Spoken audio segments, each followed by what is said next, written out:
Welcome to Zero Waste Nashville's The Dirt on Composting, which is part of our on-demand webinar series. Today, you are going to learn about the benefits of composting, what compost is, and how to get started composting at home. In Nashville, 1/3 of what is being thrown in the trash is food and yard waste, which ultimately ends up in a landfill. When sent to a landfill, food and yard waste create methane gas, which is a powerful greenhouse gas. Landfills are regulated by the EPA to minimize their harmful effects on the environment, but ultimately, all of our food and yard waste can be kept out of the landfill through composting. Composting not only reduces the production of methane gas in landfills, it also creates a natural soil amendment that you can use to improve your soil to help other plants grow. Composting is one of many strategies to reduce our food waste. The principles of reduce, reuse, and recycle can also be applied to food waste, and the food waste pyramid organizes these strategies from the most effective to the least effective in preventing pollution, conserving energy, and preserving our natural resources. The higher up on the pyramid the strategy, the more benefits there are to our community and our environment. At the top of this pyramid, you have reducing the amount of extra food that goes uneaten. Some ways you can do this at home would be to measure your portion sizes to make sure you aren't cooking more food than you need or will eat. Only buy as much fresh produce as you can eat before it goes bad, and learn how to store fresh foods properly so they last longer, or freeze surplus fresh foods. Next on the pyramid is food donation. This could be participating in a food drive, or if you work for a business or organization that has surplus food, see if that food could be donated. Donating food not only reduces what we send to landfill, but also helps feed people in our community who are in need. Food scraps that can't be donated can also be used to feed livestock, or used oil and grease can be used to make energy, such as biofuel. If you can't do any of these other strategies, then the next best thing you can do with food scraps and yard waste is compost them. As a city, Nashville is looking to these strategies with our Zero Waste Master Plan. The plan aims to reduce all waste sent to landfill by 90% through adopting recycling and recovery programs for Nashville's growing construction and demolition waste, strengthening our public education and outreach programs, and increasing recycling, food waste reduction and recovery, and composting programs throughout Davidson County.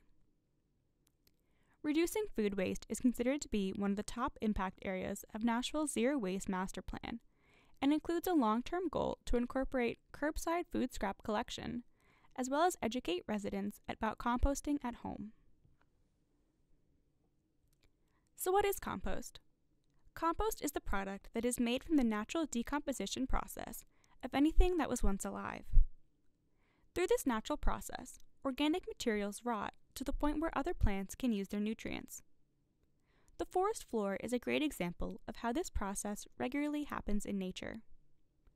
As limbs and leaves fall off trees and pile up, they eventually decompose, which enriches the soil to help other plants grow. Home composting is a way to manage this process so that it is faster and more convenient. The resulting compost is a natural soil amendment that provides some nutrients for your plants and improves your soil. The natural decomposition process requires a certain set of conditions to take place. First, you need decomposers. They do the heavy lifting to break down the organic material. Decomposers will mostly be your microorganisms, like bacteria, but can also include fungi, earthworms, snails, slugs, millipedes, and other bugs. These organisms are what eat and digest the food and plant material to create compost. To keep the decomposers happy and thriving, the process also requires food, oxygen, moisture, and heat. The food, oxygen, and moisture are all elements that we are going to talk about that you can control, while the heat is produced by the decomposers during the composting process. There are two basic methods to backyard composting: passive composting and active composting, and they differ based on how much effort you want to put into making compost. Active composting, or hot composting, is more labor-intensive. It requires regular turning, more closely monitoring conditions in your compost pile, and making adjustments as needed to keep your decomposers happy and hungry.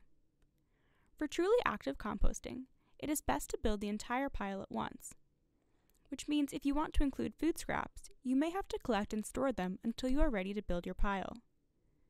The biggest benefit of active composting is that it is much faster to get to a final compost. Active composting also reaches much hotter temperatures. If the pile reaches 131 to 150 degrees or hotter and maintains that heat for at least 3 days, it can kill weed seeds and will reduce more pathogens in your pile. Passive composting is a more hands-off, let it happen on its own method of composting. You add your ingredients to your pile and let nature take care of the rest. It requires very little maintenance. You'll want to monitor if there are any problems, but ultimately it can be left alone. This method is great if you don't have the energy for turning and more closely monitoring your compost, and is great if you want to add more ingredients or food to your compost over time. However, it takes longer and does not get as hot. One benefit of passive composting is that there will be more nitrogen in your final compost, but it may not be as effective in killing weeds that might be in your pile. The reality for most backyard composters is that you will fall somewhere in the middle of these two methods. Everything will eventually rot. It's just up to you how much work you want to put in to speed up the process. Anything that was once alive or made from living matter can be composted. However, not everything should go in a backyard compost pile. The types of food you want to give your decomposers are things like plant-based food scraps, like fruit or veggie scraps, yard waste, like grass clippings, twigs, and dried leaves, or coffee grounds and eggshells. You can also compost paper products that are shredded up, like shredded paper, newspaper, paper towels, napkins, or coffee filters. You can also compost other fibrous material like hair and pet fur if it has not been treated with dye or chemicals. The food you feed your compost bin should also be cut into small pieces to help the decomposition process along. Decomposers feed on the surface of organic material, so if pieces are too large, such as a whole corn cob, it will take a lot longer than your other food and plant material to break down.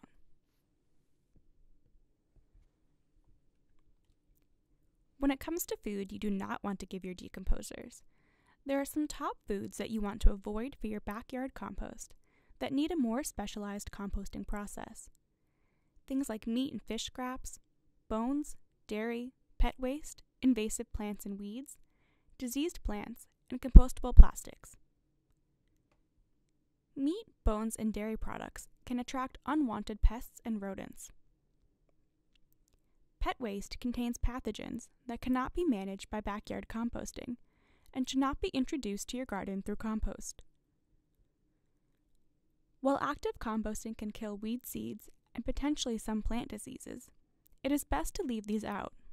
This way, you are not reintroducing weeds and disease back into your garden. Compostable plastics simply need a commercial process to fully break down. Now that we know what types of food to give our decomposers, we also need to know how to make up a balanced diet. The different food that you feed your decomposers is made up of different nutrients, and they are separated into two different categories, commonly called greens and browns. Green food is higher in nitrogen and tends to be your wetter ingredients, like your kitchen scraps and green yard trimmings. Brown food has more carbon and tends to be your drier ingredients like fall leaves and dried branches, wood chips, hay, eggshells, and paper products. Balancing these nutrients in your pile will ensure that the composting process happens most efficiently and reduces the potential for pests. A good rule of thumb is for every amount of greens you add, to add 3 to 4 times that amount of browns on top. This is by volume. The browns help to balance out the moisture in the wetter greens and are more porous, providing needed oxygen for your pile, which we'll talk about more in a minute. No matter your method of composting, you should understand the basic conditions needed for decomposition and how to adjust them. The types of microorganisms you want in your pile need oxygen to live. For a more passive composting approach, adding twigs and sticks at the bottom and into the layers of your pile can help maintain airflow and oxygen throughout the pile, minimizing the need to turn your compost. If you want a more active approach, or your compost bin becomes too dense and needs more oxygen, you can use a shovel, a garden fork, or, pictured here, a compost turner to stir up your compost. Stirring or turning your compost creates more space between compost particles, giving your microorganisms more oxygen. Moisture is also required for your microorganisms to thrive. The green ingredients you add will naturally add moisture, but you will likely need more to move the process along. You can add more moisture straight from your garden hose or by using rainwater. To help jumpstart your pile, rinsing out beer cans, wine bottles, or yogurt containers into your pile can provide moisture and introduce some microbes to your pile. Ultimately, you want your compost to be moist, but not sopping wet. If you were to pick up some with your hands and squeeze it, the compost would hold together, but not squeeze out much water. Heat is produced by the activity of your microorganisms and decomposers, so it's not something you need to add or adjust, but be aware of what the temperature means. If your pile is not heating up and decomposition doesn't seem to be happening, then you might need to adjust some of your ingredients, such as increasing the amount of moisture or adding more food. If your compost pile gets to 131 degrees or more for at least 3 days, that is when you'd start to see higher levels of pathogen reduction and killing weed seeds. Now that you know what to feed your decomposers and what conditions they need, it's time to build your compost pile. When building your pile, the most important thing you want to do is make sure that any food scraps you add are fully covered on all sides by browns. Additionally, layering your compost ingredients can make the decomposition process more efficient. It can be good to start your pile with a layer of soil or finished compost, which introduces some of your decomposers to the pile. Then, add a good layer of browns before you start adding your greens. If you add small twigs and sticks, that will also help keep airflow and oxygen in your pile. When you do add your greens, keep them in the middle of the pile and cover them fully with a layer of browns. After each layer of browns, it's also a good idea to water over the top to make sure you have a good amount of moisture. You can also add more soil or finished compost on top of each brown layer to add more microbes to your compost. Once you have built your pile and the decomposition process has started, you will need to monitor your compost for signs of problems. Compost does not smell bad if you are composting correctly. However, if your compost bin does start to smell like rotten eggs or rotting food, it likely means it is too wet, has little oxygen, or has too many greens. Add dry browns, such as dried leaves or wood chips, and stir your pile to balance out the moisture and oxygen. Insects are not necessarily bad in and on your compost, as they are all decomposers that help with the decomposition process. However, if your bin or pile has a lot of one type of insect, you may need to adjust your ingredients.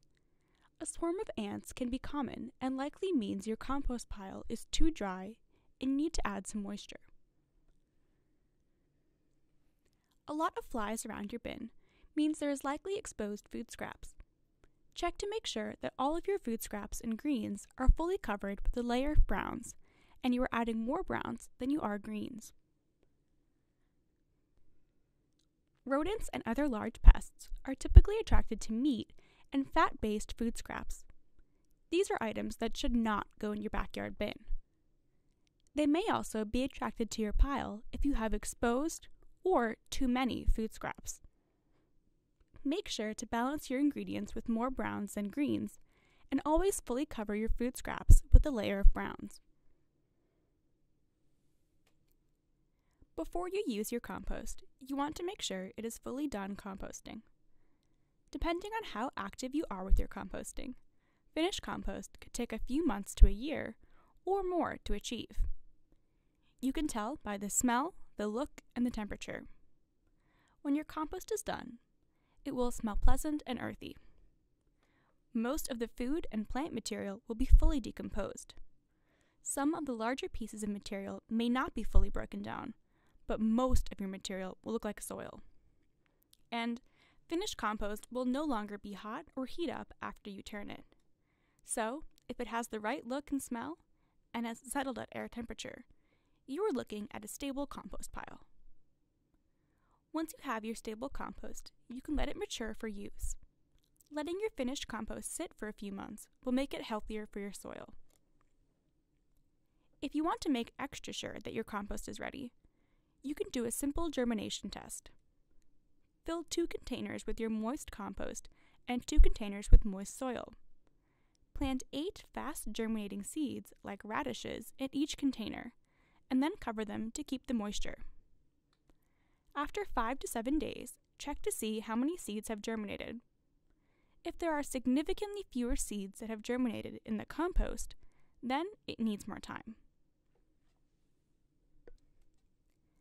Compost is a natural soil amendment that has all kinds of applications for your yard and your garden. You can use it to improve your yard soil or help in establishing new grass or sod. You can mix it in with your flower garden soil, or you can use it when planting a vegetable garden.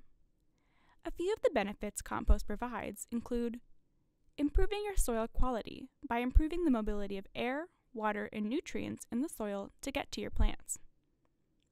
Adding valuable nutrients to your soil and making other nutrients more available to your plants. Compost can remove the need for synthetic fertilizers. And compost helps your soil retain more moisture so you don't have to water it as often. No matter how you are using your compost, you'll want to screen out or pick out any material that you don't want to go into your garden or soil. This includes stray produce stickers, sticks or chunks of wood that aren't fully broken down, or any food scraps that haven't fully decomposed. You can also use a compost screen to make a finer finished material, which can be good when using it on your lawn or other specialized applications. We've covered how composting works and how to make compost, so now let's talk about the kinds of bins you can use for composting. There are a lot of different types of bins you can use, and choosing a bin depends on how much material you want to compost and how much effort you want to put into composting. On the left is an Earth Machine compost bin. The benefits of this bin are that they have an opening at the top for adding material, and then, as the material decomposes, you are able to pull the finished compost out of the bottom opening. This makes it easy to be able to keep adding material while still being able to access finished compost. Earth Machines are also available for purchase through Metro Nashville Waste Services at our Omohundro Convenience Center. There are also plenty of do-it-yourself bins out there, made from pallets or other reclaimed wood material and hardware cloth. You can have one or multiple bins. A common system for these types of bins is a 3-bin system, so you can have different stages of compost piles going at the same time. Since composting is a natural process, a bin is not required to compost. However, if you live in Metro Nashville or in a populated area, we recommend using some type of composting bin. This follows the recommendations from Metro Health Department and ensures your compost is further protected from attracting unwanted rodents or pests. Once you have your bin, you'll want to start collecting your food scraps.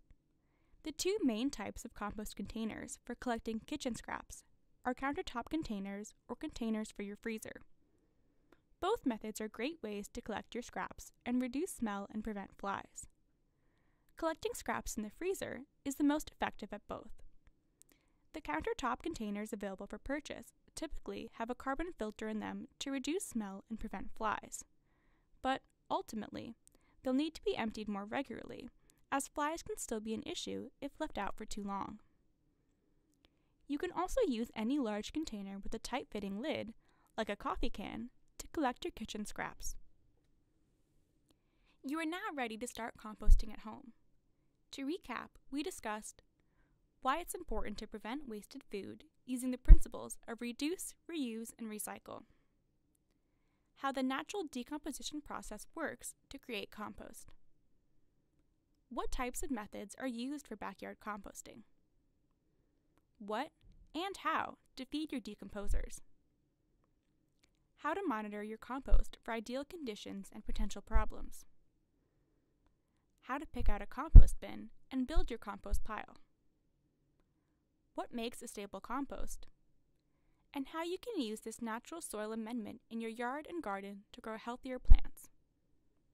This presentation has given you all the tools you need to start composting at home. However, if you are not ready to start your own compost pile, there are other options to reduce food waste through composting in Nashville. Metro Nashville Waste Services offers 4 convenience centers where residents can drop off compostable material at no additional charge. And Compost Nashville and the Compost Company offer curbside collection services for businesses and residents. Be sure to complete your training by taking our short quiz that tests your knowledge of the basics of composting we discussed in this presentation. Participants that complete the quiz will be entered into a monthly drawing to win a free Earth Machine compost bin. 2 winners will be selected each month. Thank you for taking the time to learn about composting. If you want to learn more about composting or other zero waste topics, check out our website, zerowaste.nashville.gov.